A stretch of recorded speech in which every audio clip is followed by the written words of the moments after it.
Well, I would like to say good morning to all of you, and welcome to this Gen B career chat with our bioeconomy expert, Marjolein Ung. Marjolein, I'm sorry if I mispronounced your name, but No, feel it's free to okay. connect me. You're doing it right. Thank you. So welcome and good morning. My name is Nicolos Tezes, and on behalf of the Gen B project team, I would like to welcome you all in this event today. My colleagues Isidora and Diego, they're going to be with us. They're lurking in the shadows. They're going to be helping us with some technical aspects. So if you, by any chance, have any kind of technical issues, do use the chat, and we're going to try to help you as soon as possible. And I would like also to give a personalized warm welcome to all of our teachers and students that are joining us today. You can let us know in the chat where you're from, and hopefully we'll have a good representation from people all around the world, maybe. Yes, I will only get to talk for a little bit. Don't worry, I will give the floor soon to our bioeconomy expert. But just before we do so, there are some things that I would like to address. So this is going to be our first task that we have for you today.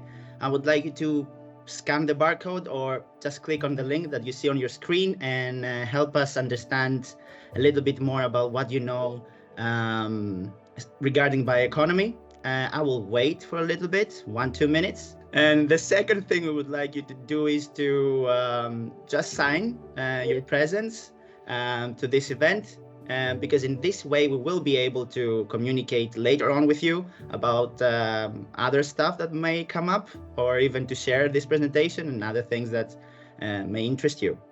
We will do everything we can to transfer all of your questions to our expert, Marjolein, and either answer them as she's going on her presentation, or dedicate a few minutes before the end of this presentation to do some Q&A. So do listen carefully. You will probably hear a lot of questions that might interest you, or even questions that will boost more reflections on your side. Okay, that's it. Just something very small before we begin. We will try to make this as interactive as we can. And I will only talk a little bit more about the Gen B project. The career chat is organized as part of the Gen B project funded by the Horizon Europe of the European Union. And our main objective here is to raise a generation that is aware, sensitive, and interested in environmental issues, sustainability, and circularity. So we do this by following different things. First of all, to co-create innovative approaches with different kind of stakeholders, teachers, parents, and even students. We try to provide formats, materials, and toolkits that teachers or other people can use during their attempts. And finally, we organize events just like this one in order to promote awareness about bioeconomy careers. And without further ado, I will present our speaker and our expert, Marjolein Ung. She's a sustainability expert working in WAM and Van Doren, which is a construction agency in the Netherlands. The focus of your daily work is on sustainable buildings, and that actually means a lot of reused materials, wood construction, bio-based materials also are in use there, and focusing on ecological conditions of the surroundings. Please post the questions that you have for her in the chat room. And without further ado, Marjolein, good morning. The floor is yours. Can you please introduce yourself and let us know a little bit about what you do? Yes, thanks, Nicolas. Welcome, everybody. My name is Marjolein Ung. I live in the Netherlands, in a very small village in the east of the Netherlands, and I work at WAM in Van Doren. It's a construction company, also based in the east of the Netherlands, but more south. Well, what Nicolas said was that I am a sustainability planner. That's true. Here I call it technical advisor in sustainability. And what I do is I work with bio-based materials, so natural materials, wood materials, reclaimed materials, and we are building offices, houses, and such stuff for healthy environments for humans, but also for animals and plants around us. So we are not only building our building and move on to the next one, we're actually looking at what plants were there before we came, what animals live there, and can we give them a home back so they can live with us together. And we are not doing that with concrete or steel or other traditional materials. We are just looking at natural materials where possible, because it's not possible everywhere because you have a foundation. Foundations get wet often. So there we have to use concrete, but other than that, we are only using natural materials. Well, I think I can show you some things we do, because I don't think there are any questions right now, right, Nicholas? What was that? Excuse me, Marjolein? Are there already questions, or can I just move on to the next one? No? You can move on at the moment. So then I am going to share a project that we did. That's our own office. I'm sitting there right now. And if I can share my screen, I'm going to look if that's possible. Take your time. Yeah. And let us know if everything works accordingly. But then I'm going to show the office first where we are.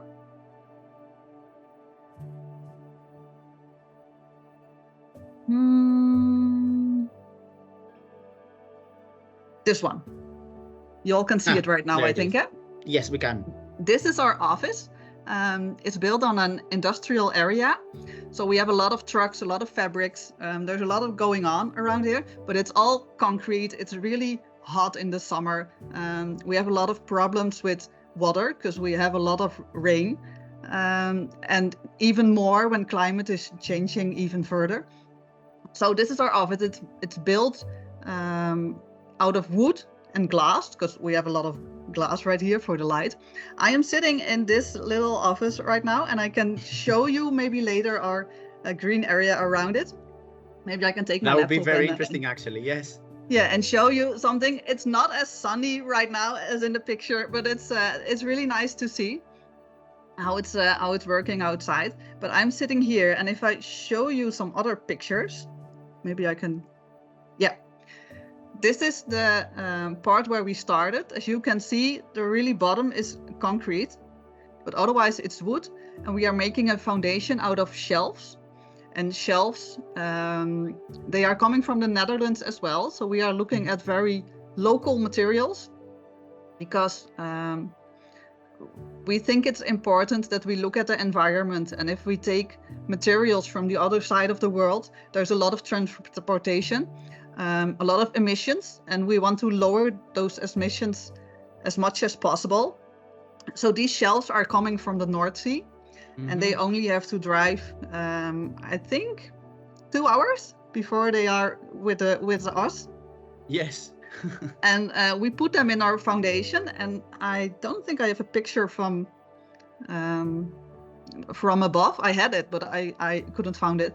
But all the layers are filled with shelves, and they suck up all the rain and the moist that's under the ground, so we don't get problems with it's moist, right? Yeah. Actually, here it's a very good opportunity to ask one of my questions, if you don't mind. Yeah, that's okay. Which I also believe that they will benefit the students, because from my understanding, they're kind of already in this field. Do you think, taking inspiration from what you've talked about, is there anything, any specific education path that they could follow if they want to become an expert in this field that you're just describing? Well, if I can only speak for the Netherlands, just in sustainable materials, it's very new. So we are working with schools in the area to provide them material so they can teach their students about sustainable materials. And from there, you can take your knowledge to a company, and then it's just learning on the job. Just That's finding it. the right connections to bring in Yeah. all the knowledge you have and the ideas and connect them to your job. Yeah. Okay, yeah. Yeah, but we have education in construction, so it's possible to learn it right there. But I studied for industrial designer. Oh, So I'm an engineer in products, in daily products. But the design process and production process is very similar. So so you were able to find the right loopholes there to make the connections that you were inspiring. Yeah. So normally I make smaller products like a washing machine or whatever you can think of, just daily a bike, for example. And the process is already the same. You're making a design, then it's going technical. So you're thinking, can I make it? Then it's going to then it's going to production, and you have a product or a building. So, and if you see it very basic, it's the same steps you follow. And in construction, it's the same. But the link we have here is sustainability, because you always look at where do my materials come from, what emissions do they have, what are they good for the environment or are they not? In construction, we have a lot of questions with pesticides, because we use crops on the land to make isolation, and I can show you later. But for those crops, sometimes you need a lot of pesticides because you can't have wheat between them. And some crops need a lot of pesticides, other crops don't need pesticides at all. So we check which one is the best for the environment, but also best for humans. Because if we have the pesticides on the crops, then those pesticides are going into our buildings as well. Very small amounts of it, but they are going. It still works like that. Yeah. And we are really trying to look at the materials that are best to use for that. And that's also with these shelves we used. Just looking at what can we use best, what's most local. For the isolation, we are talking with farmers in our own area, so they can grow the crops for us. So maybe your own neighbor, maybe you live somewhere where you have a farmer next to you. You'll ask him, can you grow these crops for me? Maybe he will. You buy it from him and you can isolate your living room. Is there, like, maybe it's a simple question, but it's good to put it out there in case there are more students or teachers having the same questions than I do. But is there any way that pesticides affect buildings in a direct way, or is it more of a more nuanced influence there? You mean the buildings or the people that are inside the building? The people and the buildings, because we're talking about the construction side at the moment. I don't know if there is any connection there. No, it's not that that construction will be infected or something. That's not the case. Okay. No, but we if we have wood, sometimes there's glue inside wood. Yes. And those glue and the glue in the wood is not always healthy for people. It's when you have a new car, for example, and you sit in that car, there's a specific smell. That smell is not healthy for you.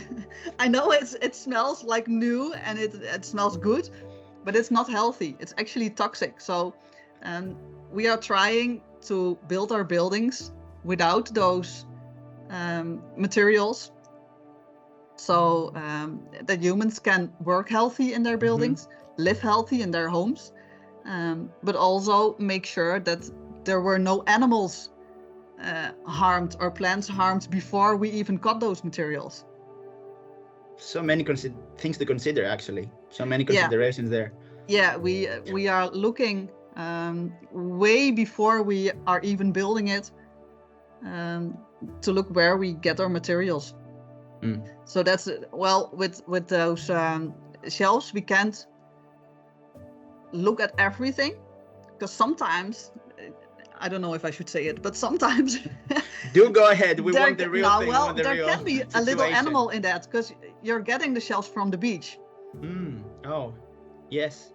And we are really looking to not get them between the material, but it's possible. It's a really, really small percentage that the chance is there, but it's still possible. But the same is when you have crops on the land. There's also a possibility that there could be an insect between them. Yeah, that's you can't get every you cannot avoid this possibility. It makes sense. Yeah, so we are still looking at it and we're trying our best, but not everything is working. It's the same with the foundation for our office. We wanted to make it 100% bio-based, but it's not possible because then it will rot and our whole building will collapse. So we can't have that either. But we have checked that we can, the concrete we've used, we can reuse. So it don't have to be crushed at the end of life. We can just pick it up and put it somewhere else. You're finding your ways around it. Yes. Yeah. So our building, our office is made in such a way that if we get in a fight with our neighbor, for example, we don't hope, but if we get a fight with our neighbor, we can just pick our building up, and in 3 weeks we are on the other side of town, and we can work from there. Welcome to the future. That's all I have to say. So yeah, but we have to work like that in future because fossil materials are running out. So we can't get new materials over and over and over again because they're just running out. So we have to look at a way where we can reuse materials forever. And if we can do that, well, wood you can't use forever, but while you use the wood in your building in the same amount of time, so 80 years, there's a new tree growing, and then you have a circular system. And then you can use that tree for your new building if needed. Yes. Absolutely. It's so many nice ways that you can... it's all about, from what you described, I have the feeling that in the end of the day, you still do the same thing. It's an engineer can do what engineers do, but at the end of the day, you just wear a different lens. And through this lens, you're trying to pick up any connection to, as we talk about, to sustainability or to circular economy, everything you can do to accommodate these needs. Yeah. If there is anything you do, you can do it. And that's already you doing bioeconomy. And that's something fascinating. Yeah, we are trying to not harm anybody, because if not animals, but not humans who are using it, but also our men who are building these buildings, they have to use the products to build it. So we want them to be healthy as well. Absolutely. So we are looking at every part of our construction project. So I think I can go to the next picture, because this is our foundation. Maybe good to say is that I'm not sure if I can show it. Can you see my mouse moving? No, but no. Probably when you move to the other picture, it's going to appear on the screen. So we can try that. Oh, I think I saw something actually. Yes, I can see your mouse moving. Yes, I can see it. Yes. Yeah. So right here, there are parts. And on the next picture, you can see it better. We made containers out of wood. I think I can show it. Yeah, right here. Yes. This is one of our containers. We've made it in our own workshop. And you can see it around here. This one fits exactly in this part. There, okay. Yeah, so in that case, we make sure that our parts are fitting exactly where they should be.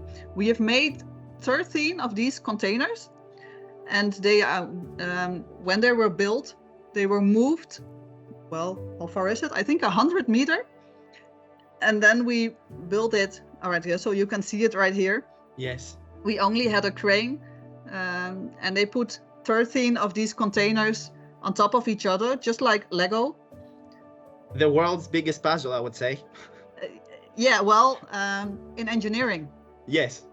So in construction, it's really easy because normal on a traditional building place, you have a lot of noise, a lot of dust, a lot of trucks because they are bringing concrete and steel and other materials, and a lot of people walking around.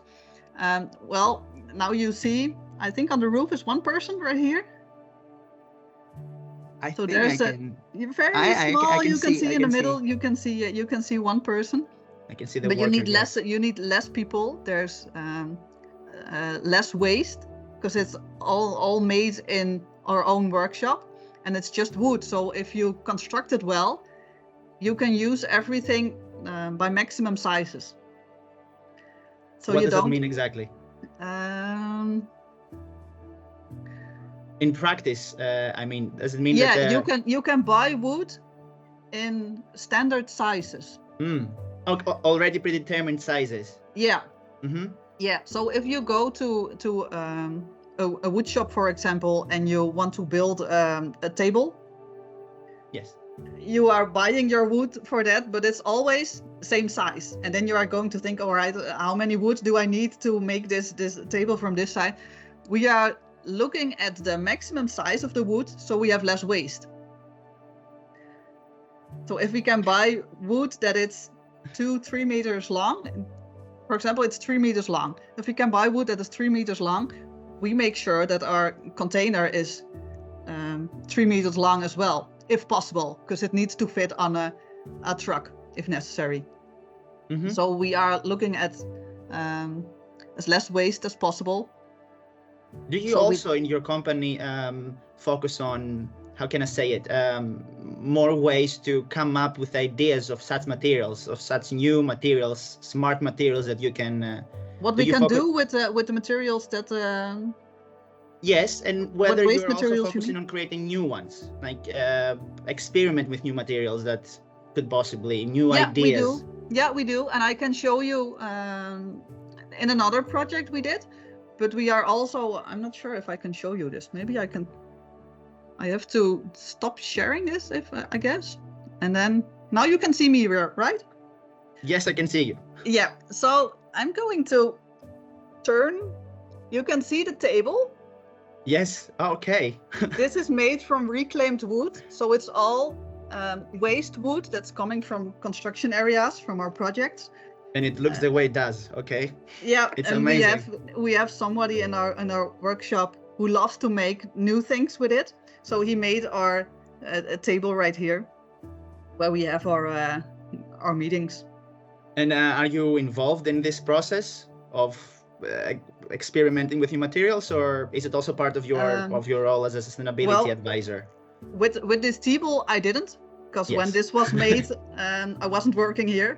I was working at another company, so I was not here. But everything that's coming back to our company on waste, we are trying to make something of it. We have actually a very small new company, and in that company they make 3D environments from buildings.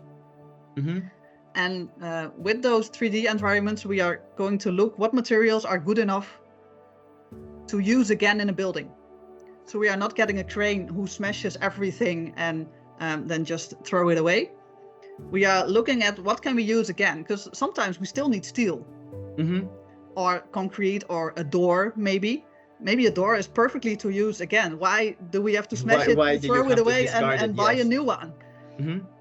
So we have a small company that collects all those stuff, all those materials and all those products, and then we are designing in a new way, because then we have a steel beam that's 4 or 5 meters maybe, and it has to fit in another building that needs a beam from 4 or 5 meters. So it's also a changing way of thinking and designing your new building, because right now we are just designing something, we are buying it and using it, and that's okay. But in the future, we need materials that already exist.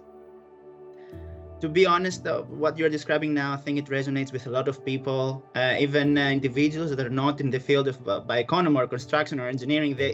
There is this, I think we have created the inherent need to turn to new, more sustainable ways of doing things. And actually, one participant in our chat, in the chat box, in the chat room, Slavika, is saying that we should have already thought of ways to turn to this healthy way of building materials. And it's surprising that we it took us so long to come up with such ideas. Yeah, well, we started in 2019 with this. 19, okay. 19, yeah. I didn't work here by then, but my boss saw something on TV, just a documentary, and his mind was blown. He thought we need to do this. It was just a wood construction. I think it was a hotel near Amsterdam, I think. And they built it all out of wood. And he thought, well, this is the future. We have to work like this. So he came up with a whole new department within the company. And I'm one of them right now. And we are doing these projects, but we are also educating our colleagues, because we have a lot of colleagues that are so they can turn to this kind of practices as well. Yeah, because they are still doing traditional projects, just because we can't do everything bio-based already. We want to, we really want to, but it's hard to get people with us. I imagine, but this is actually a perfect opportunity for me to ask something more particular about your job and your role as a sustainability advisor. What does that look like in your day-to-day practices, for example? What are the things, short-term and long-term, that you're focusing on, let's say? That's also going to be very interesting for our participants to listen, and our students possibly to get inspiration from. Okay, well, short-term, if we look at just one day of my work, mostly in mornings I have meetings. Yes. Just for a construction project, and I will participate just to look at everything they are working on, and advise them on, well, maybe we shouldn't use this material, but change it for another material because it's better for the environment, or it's cheaper. That's sometimes it convinces people and companies and individuals to just follow such practices. Yeah, if it's cheaper, everybody wants it. But then I'm happy as well, because I've changed it to a healthier option. It's not always healthier, just to say, because it's really new, and everything that's new is more expensive. So the more we are doing it, the cheaper every material will get, and then we can do a lot more. But in mornings, I'm often in meetings. Around 12, I have lunch. And in the afternoon, it's really different. Sometimes I'm in a meeting where I only have to listen. So I just can watch and listen and take in new information, so I can learn something. It's about your professional development as well, at the end of the day. Yeah, I have to learn as well.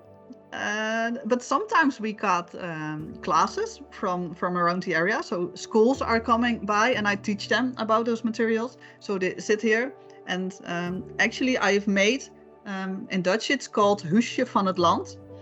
If I translate it to English, it's little house from the land. Oh. And I have it here, I can show you. Please, that would be very interesting. Yeah, I can show you. So this is the outside. And it's standing there, Huisje van het. This is the outside. But we've made this from reclaimed materials. So one of our men in the workshop, every day he walks by the containers with wood waste, and he picks everything out that he thinks, well, we can use this. And he made 80 of these little houses, and we give them to schools, to the government, to everybody who wants to hear about bio-based materials. And on the outside, we've made this from bamboo. This is bamboo, and right now right now the bamboo. You mean the black stripes or the materials of the house itself? No, well, this is a very small part. I can get a bigger one, a realistic one. Please go ahead. That's this one. Ooh. Ah, okay, I see what you mean. Yeah, and you get this on the outside of the building. And what's its purpose? What's its function? Well, you use it instead of brick. To bind the whole, okay. Yeah. So if you have the office I just show you, the wooden containers, that's our base. Cool, yes. And then we have on the outside isolation, a foil, and then this part is coming. Aesthetic, but the bamboo right now is coming from China. So for us, it's really far away. So we are looking at different ways of using wood. So we also have this one. It's very similar. Okay. This is very similar, but this is wood coming from trees in our own area. So you don't have to worry about shipping and No. emissions, about transferring. I get it. No, and this is wood you normally use inside. So it's very soft wood, but it's growing really fast, so you can use it faster. But we are heating this wood, we steam it, and then it gets the same qualities as hardwood you use outside. And you don't have to paint this wood. It will get a little bit gray over the years, so it will get gray. But further, it's just hardwood qualities, but then very light. So you don't have a very heavy what's it called on the outside? Skin? Grip? Outerior, maybe? Yeah, so it's coming on the outside of the building. But normally bricks is very heavy. You use concrete to glue it together. And by then you can't reuse it. Not at all. You have to break it or demolish it if you want to. Or you can, but it will take a very, very, very long time to get every concrete off a brick, and then financially it doesn't make sense. No. So normally that will just be thrown away. But if you use this wood, and you have a good way to put it on your building, because on the this is on the back of the bamboo, and so that's we don't see that part, right? This is we don't see that. This is on the back. So this is what you see. This is on the back, and you can slide these parts on and off. And then you can use it however you want. So you can use it again. And only this part is screwed on the building. I see. But if if something gets destroyed, or needs a replacement, or you don't have to replace the whole wall. You can just take one or two out that are crushed or broken, and that's the only thing you have to replace. So that's everything we are thinking about. Which at the end of the day, I imagine it's also very lucrative. Like you do save a lot of resources by focusing on practices like that, I imagine. Yeah, you have to design to make things detachable again. So if you make it detachable again, you can reuse it. So use as less glue as possible, as less screws as possible, because when you have screws, there's a hole in it. And then not everything is usable again. Sometimes it can, because you can use the wood if it's not visible in the next life. Then you can use it again. But if you want to use it when it's visible, not everyone likes the aesthetic way with screw holes in their wood. So you have to think. It's also about the aesthetics. Yeah. So you have to think about that as well, and not only aesthetics, but if you use it outside, rain can get through, and then it will rot, and that's something you don't want as well. Now, but this one is the outside of the house, and then on the inside. Oh, more things to see. Yeah, I have a lot. So I'm going to stand. Maybe you can see it. It's very okay. We have all these parts of the interior. All these parts are reclaimed materials, and we have a lot of materials inside. Like this is CLT. We use it in construction. It's cross-layered material, so it's glued together. But cross-layered, so it will not bend. So it's glued like this, so it's not bent. This one is isolation, and this one as well. This is wood fiber, and this is made from old jeans, for example. So this one is not 100% bio-based. Yes. But jeans are normally made of cotton, and cotton is bio-based. So it's a mix from bio-based and reclaimed materials. Both. The best of both worlds.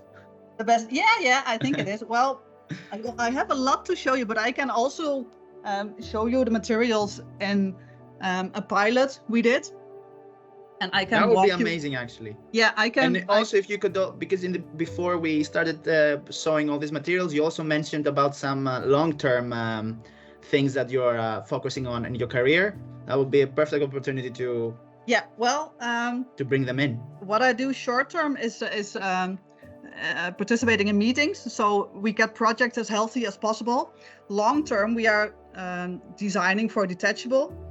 Okay. Sorry, so everything we build, we want to make sure, or at least try to make sure that we can use it in 40, 50, 60 years again. So we are already making sure that we always will have materials when we need. So I imagine there is also a lot of research in this part, brainstorming, testing. Yeah. And people who are willing to think in a different way, because there are a lot of people who've learned a way of thinking in school, and that's the way they know to design. So it's you have to be interested in this way of designing. Absolutely. That's as well. Yes. And at one point, everybody needs to. You can't get it, because when materials are done, they're done. Then you have to think about. But everything we can design right now for reuse in 40, 50, 80 years, that's the best you can do. So we have to start now. Like, let's push everyone to this kind of practices. Yeah, but because a lot of materials are very new, we are doing a lot of pilots just to experiment what's working and what's not working.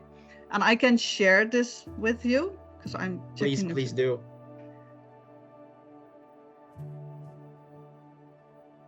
I have thousands of questions, really. You can ask them. It's okay. Everybody who has questions can ask them. And you can also, if everybody has a question, you can just find me on the internet, or just send me a message or an email, or that's okay. That's so polite and professional of you. That would be very helpful, I think, also for the students and teachers that are listening. If they don't get the chance to ask a question right now, maybe they can also directly pass the question to you. I'm always willing to help, because this is a way of construction. I think it's really important. So what do you have to share with us? Well, now? what you can see this, right? Yes, we can. Yeah. This is the exploded view beyond building. It's also a detachable building. It's now on its way to its 4th location, I think. It's been on 2 locations in the Netherlands. Right here, it's standing near Amsterdam on the Floriade. And the Floriade is an exhibition about garden design, landscaping, and everything with bio-based materials or gardening. And with a lot of other companies, we've designed this building. We were the company that did the construction of this building, but we also had a lot of designers and people who gave us the materials, and there were a lot of people thinking with us. So actually you can see here. Yeah. So you can see here, we've already tried to think about the environment. So we put up a lot of plants. Actually, this whole Floriade was a lot of plants. I'm standing at the exit, I see. So I'm going to walk around the building this is a few minutes before I told you about our small company that makes 3D environments to see what kind of materials we can reuse or not. It looks like this. We are using the same scanner for that. Okay, I see. So, am I already at the entrance? This is the entrance. Right here. And as you can see on the outside, we have a lot of materials we can use. So this one is mycelium, and it's made from the roots of mushrooms. Fungi. Yes. Fungi. Yeah. Okay. Yeah, it's already standing there. Yeah. We combine it with hemp or another crop so it gets strong, and you can use it as isolation. Solid, right? Yeah, solid. Yeah, thank you. So you can use it as isolation, but I can show you inside as well. You can use it. I would love to. In aesthetic ways, or it's really good for acoustic. So it's really nice when you're working in a place with mycelium on the wall, because acoustic is really nice.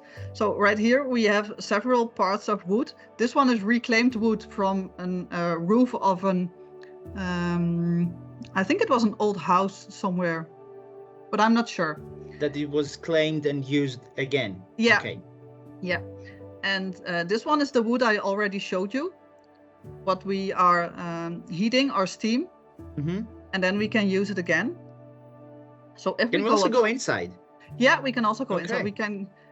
We can walk all the way through. We have different rooms made with different themes. So this one is water.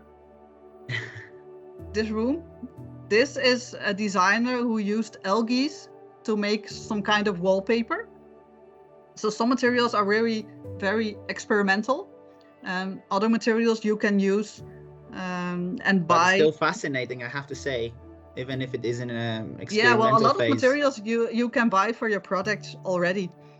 So this one is reed, and it's coming from the Dutch rivers.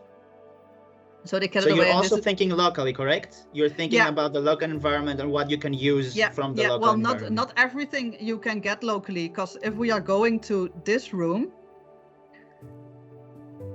right here you have the mycelium as well, the fungi. Yes. And this one is used for acoustic, but it's coming from Italy.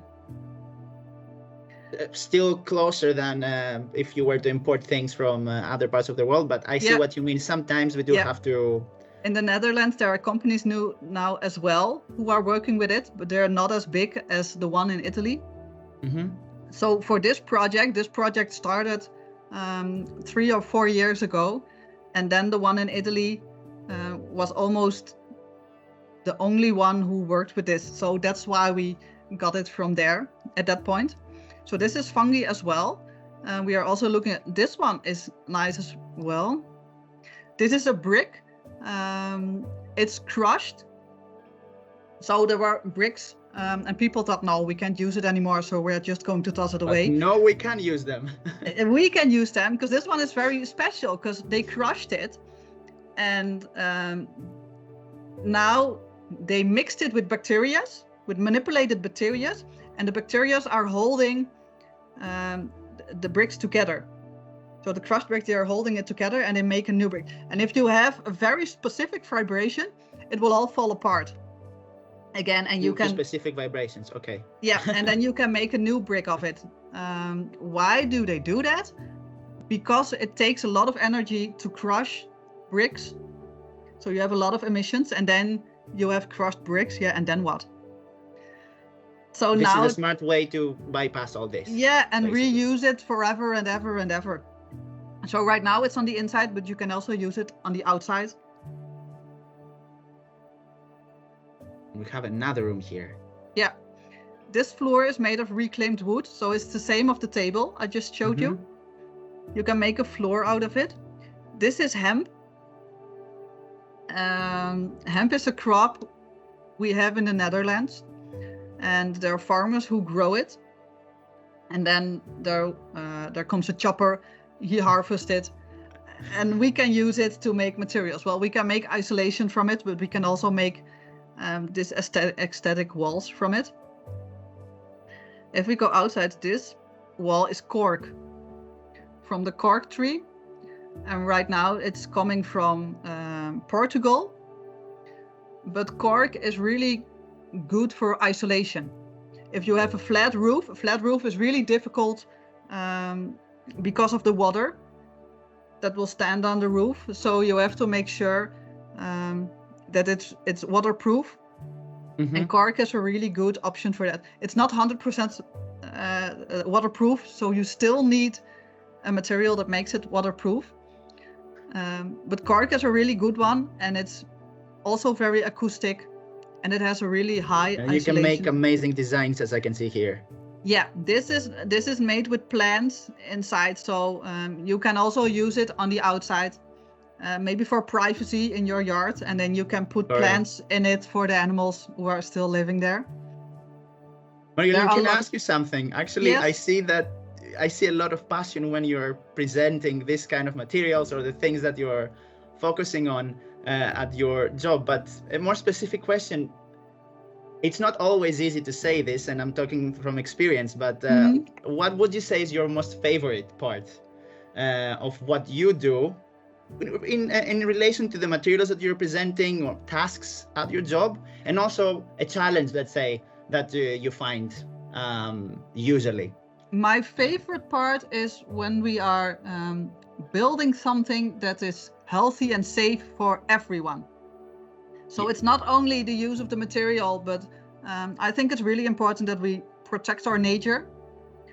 And if we are just building and thinking only of us people, we are destroying the environment and the nature and the animals and plants that were living there first. So I think it's really important that we look at that part.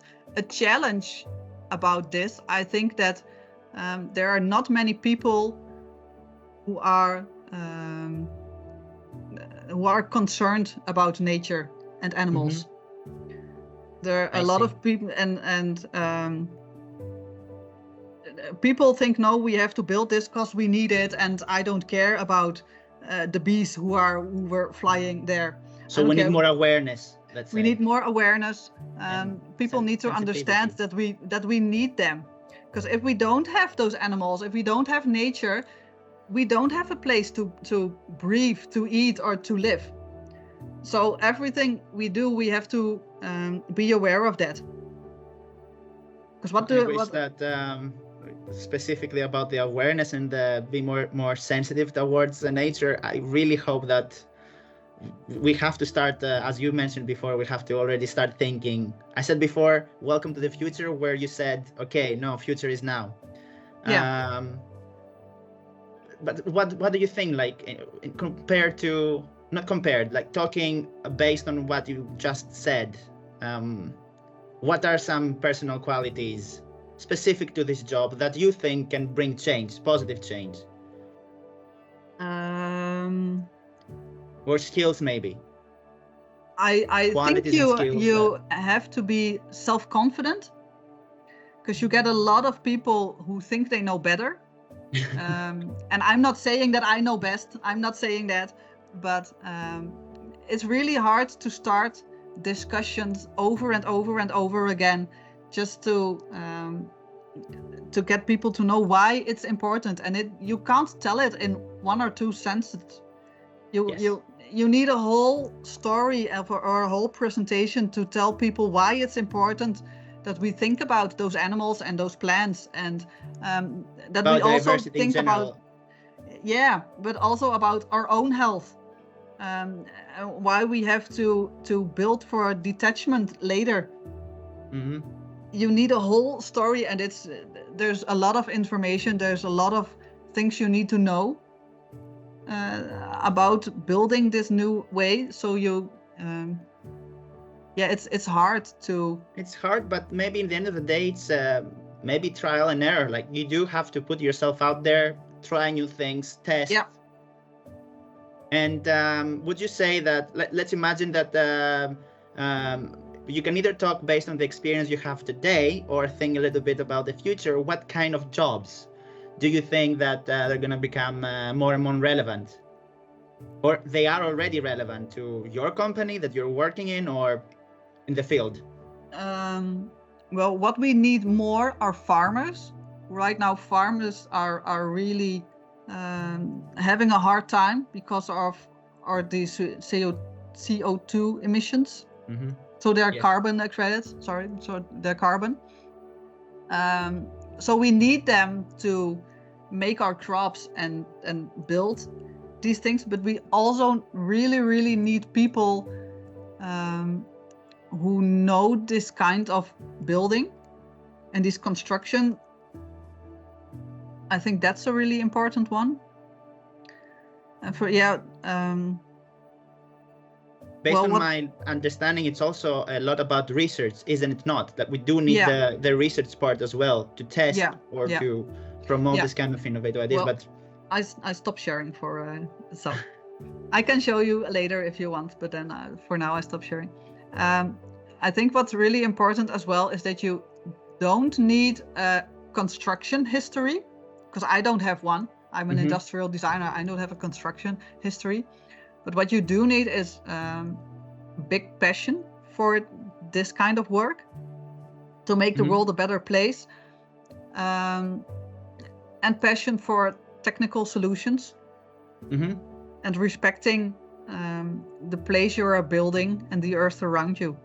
I think those are the most important. And then you have a lot of ways where you can build on this. For example, we have somebody in our company that doesn't have a construction history as well, but he's a photographer. Okay. And he makes pictures of everything we do. That's a very interesting connection there, because Yeah. who So would he, have thought that a photographer could be part of a team like that? yeah, but he's also flying with a drone. Mhm. And we have another colleague who does that. He's flying with a drone above our building area, so we can see what's around us and what we need to do aware of. Because sometimes they just cut a tree, so a truck can drive by to the construction area, and we are really trying to make sure that tree can still exist, and we find another way for that truck. Yes. But with Maybe. drones. Sorry, you were about to continue. No, just say. No, for me, from what I'm hearing, it's also the fact that maybe in the end of the day, and that's also good for our teachers to hear and the students that are participating, maybe in the end of the day, it's all a matter of, again, you can follow any type of career path you wish, but in the end of the day, it is about putting on those lenses.